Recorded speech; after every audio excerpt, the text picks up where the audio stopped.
Hola, soy la maestra Verónica Maceda González y es un gusto poder compartir con ustedes este espacio para abordar el tema de la célula. Espero que todos tengan ya su libreta, sus lapiceros, sus colores para hacer algunas anotaciones, así como también algunas actividades. Iniciamos. Todos nosotros conocemos a muchos seres vivos que existen en el planeta Tierra, pero a pesar de la gran diversidad que hay, la unidad estructural que nos forma a todos son las células. Hay seres vivos con células unicelulares, estos van a estar formados de una sola célula, y seres vivos pluricelulares formados por muchas células. A partir de esta situación, nos vamos a plantear las siguientes preguntas. ¿Son iguales todas las células de los seres vivos? ¿Son iguales las células de las bacterias que las de los seres humanos? ¿Una planta y un gato tienen el mismo tipo de células? Además, ¿sabías que los seres vivos están formados por células procariotas y eucariotas? ¿Que las células eucariotas se dividen en célula animal y vegetal? Además, ¿también sabías que las bacterias son células procariotas? Bien, para conocer un poco más sobre el tema y dar respuesta a las preguntas, vamos a iniciar con el concepto de célula. Todos los sistemas vivos están conformados por células. La célula se considera entonces como la unidad básica anatómica, estructural y funcional de todos los seres vivos, capaz de realizar sus funciones vitales y reproducirse. Así también, la célula se va a clasificar. Hay células procariotas, donde se encuentran las bacterias, y células eucariotas, como es la célula animal y la célula vegetal. Pero vamos también a ver algunos datos interesantes sobre la célula, como son su tamaño, su forma y sus funciones. La unidad para medir las células son las micras o micrómetros. Los micrómetros, las micras, es la milésima parte de un milímetro. Bien, podemos observar ahí en la diapositiva cómo las células eucariotas pueden medir de 10 a 30 micras, pero hay también células mucho más pequeñitas como la de los espermatozoides, que llegan a medir hasta 4 micras. Así como también hay células muy grandes, como la yema de huevo, que puede medir hasta 10 centímetros. Aquí en la diapositiva podemos observar el tamaño de algunos seres vivos a comparación del tamaño de las células. Es interesante, ¿verdad? Bien, veamos aproximadamente un ser humano mide aproximadamente 1 metro y hay células también como la del sistema nervioso que puede medir también hasta 1 metro. La mayoría de los seres vivos son unicelulares. Estos están conformados por una sola célula. Bien, estos no son vistos a simple vista. También hay organismos pluricelulares. Estos van a estar formados por muchas células y sí son visibles al ojo humano. Pero el número de células va a variar dependiendo del tamaño de los seres vivos. Por ejemplo, las células o el número de las células de un elefante no se puede comparar con el número de células de los seres humanos. Bien, imagínense, nada más el cerebro humano tiene 80,000 millones de células y eso solamente en el cerebro humano. Bien, todas estas características que acabamos de ver son gracias al estudio de la célula, que relativamente es reciente. El camino para aceptar que todos los seres vivos están formados por células fue un camino largo, ya que éstas no se podían ver a simple vista. Fue gracias a la invención del microscopio como se llegó a estudiar la célula. Bien, aquí en la imagen podemos observar precisamente que las células también van a tener diferentes formas. Todos nos imaginamos las células de forma redondeada, pero podemos observar en la imagen que también hay células estrelladas, multilobulares o filiformes. Bien, pero así como las células tienen diferentes formas, también van a tener diferentes funciones. No todas las células trabajan de la misma manera. Va a haber células muy especializadas. Bien, por ejemplo, las células del corazón, los cardiocitos, no van a trabajar de igual manera que las células del hígado, como son los hepatocitos. Así también no van a trabajar de la misma forma, las células del sistema nervioso, como son las neuronas. Bien, vamos a ver un poquito acerca de lo que es el descubrimiento de la célula. Bien, muchos investigadores o muchos científicos estuvieron a cargo de estudiar lo que es la célula, ¿sí? Gracias a ellos pudimos observar las primeras células que conforman a todos los seres vivos. Bien, Robert Hood precisamente observó y vio una disposición en forma de panal de abeja y a cada espacio lo llamó celdilla o célula. De ahí el origen del nombre de célula. Bien, en el año de 1660, Leeuwenhoek construyó el microscopio simple que le permitió observar gotas de agua donde vio unos animalúculos, que ahora conocemos que son las bacterias y los protistas.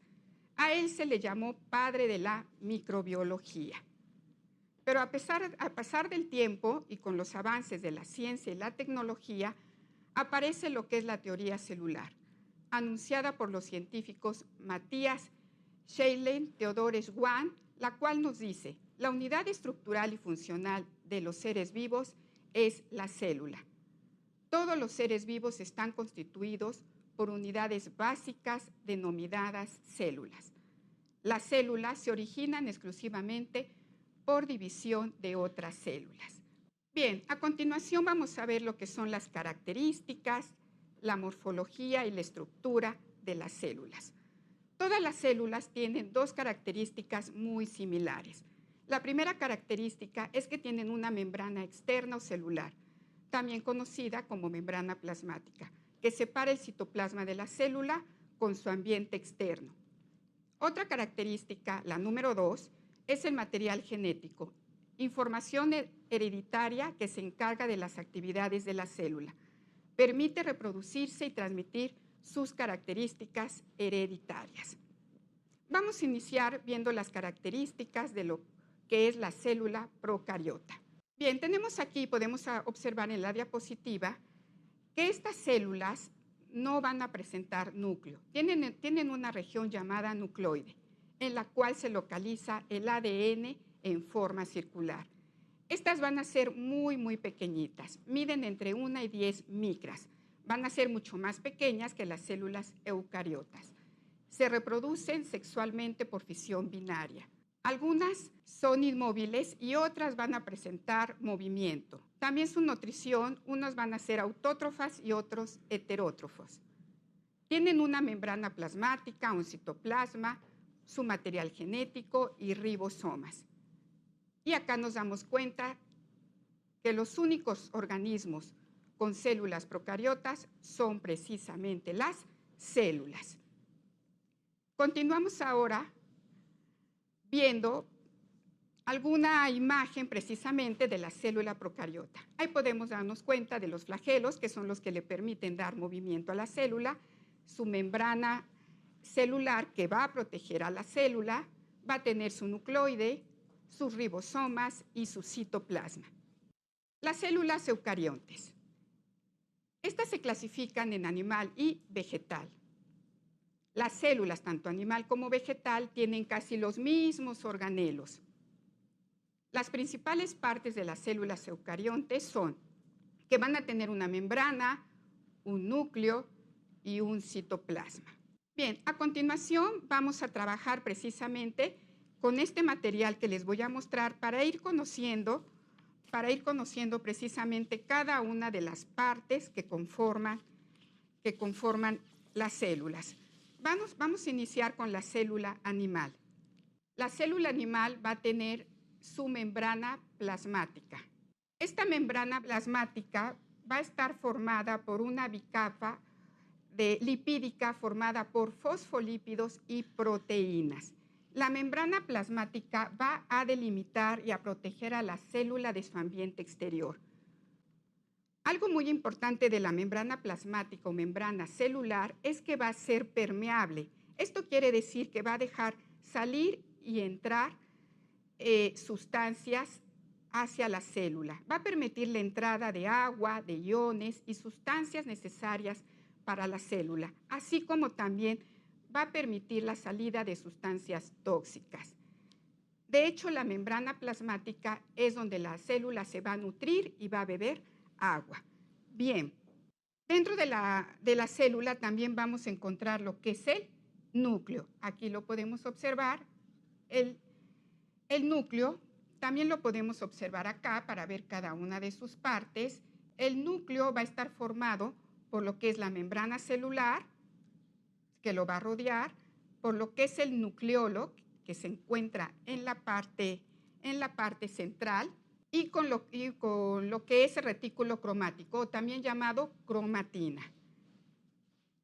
Bien, continuamos con lo que es el citoplasma. El citoplasma es donde se van a encontrar todos los organelos de la célula.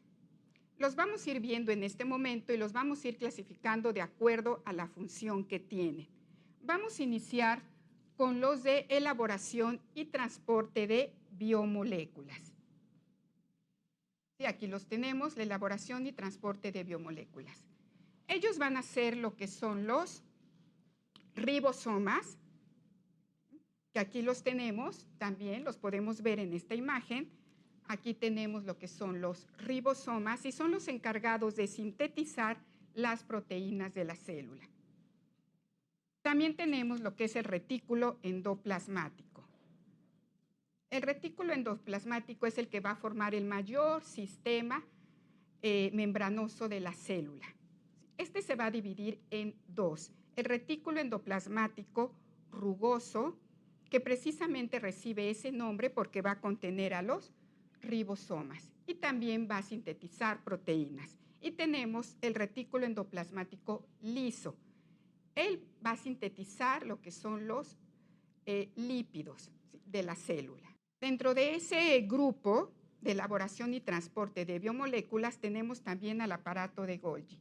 El aparato de Golgi va a tener varias vesículas y es precisamente el que va a sintetizar las biomoléculas como son los carbohidratos, las proteínas y los lípidos. Bien, vamos a continuar ahora de acuerdo a su función con los centros de almacenamiento y procesamiento de sustancias. ¿Quiénes van a hacer esta función? Esta función la van a hacer los lisosomas. Bien, acá tenemos, y les puedo mostrar lo que son los lisosomas. En ellos se va a generar lo que es la digestión celular de la célula. También tenemos lo que son las vacuolas. En las vacuolas es donde se va a almacenar precisamente algunas sustancias y el agua de la célula. Bien, pasamos a lo que son los procesos energéticos. Los que van a realizar esta función son las mitocondrias. Ellas son las encargadas de realizar la respiración celular y además algo muy importante, de generar la moneda energética, que precisamente es la que nos va a permitir que todos los seres vivos tengamos energía. Bien, y por último tenemos a los de estructura, de soporte y movimiento de la célula. Este va a ser precisamente el citoesqueleto, el que le va a dar la forma y la estructura a la célula. También tenemos lo que son el centriolo. ¿Sí? El centriolo se va a localizar cerca del núcleo y va a formar los centros o los cuerpos basales, que acá los tenemos también. Los cuerpos basales son los encargados de formar los cilios o los flagelos de la célula, que son los que le van a permitir el movimiento de locomoción a la célula. Si ustedes se fijan bien, ya armamos este esquema donde podemos ver cada una de las partes y las funciones de la célula animal. ¿Les pareció interesante, verdad? Bien, ahora vamos a seguir con lo que es la célula vegetal. Aquí tenemos lo que es la célula vegetal. Vamos a recordar que la célula vegetal tiene casi los mismos organelos que la célula animal.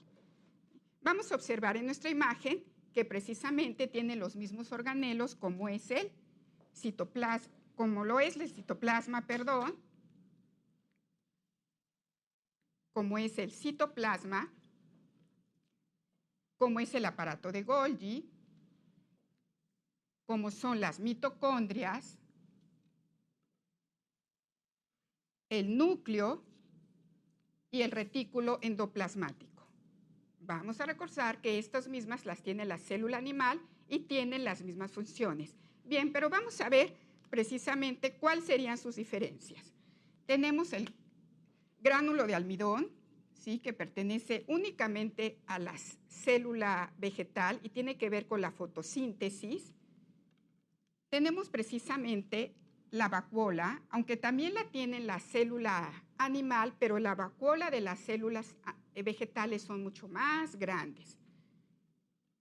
Van a tener los cloroplastos y los leucoplastos, que también tienen que ver con los procesos de fotosíntesis de las plantas, y algo muy, muy importante, va a tener precisamente lo que es una pared celular, que la célula animal no la tiene. Esta pared celular, precisamente, es la que le va a dar soporte, rigidez y resistencia a la célula animal. ¿Se pueden dar cuenta? Bien, ya pudimos ver también cómo está formada la célula animal con cada uno de sus organelos y, bueno, y cada una de sus funciones de ellos. Bien, vamos a ir concluyendo ya nuestro tema de la célula y vamos a ver algunas diferencias importantes de la célula procariota y de la célula eucariota. Bien, las procariontes, vamos a recordar que son más pequeñas que las eucariontes, carecen de una membrana nuclear, tienen membrana y citoplasma.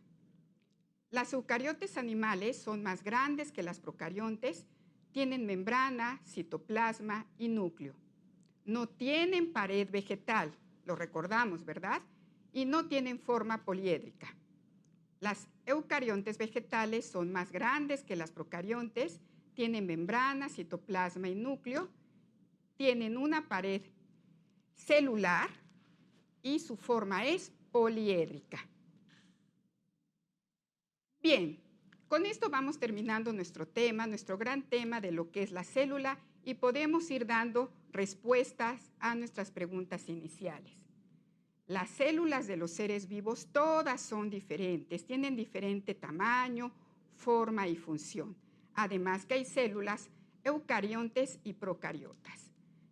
Además que las plantas tienen células vegetales y los gatos tienen células animales, y que las únicas células procariotas son las bacterias. Bien, espero que les haya gustado este tema, que lo compartan con sus amigos, con sus familiares y sigan resolviendo dudas con sus profesores. Me despido de ustedes, mi nombre es la maestra Verónica Maceda González y espero verlos pronto. Gracias.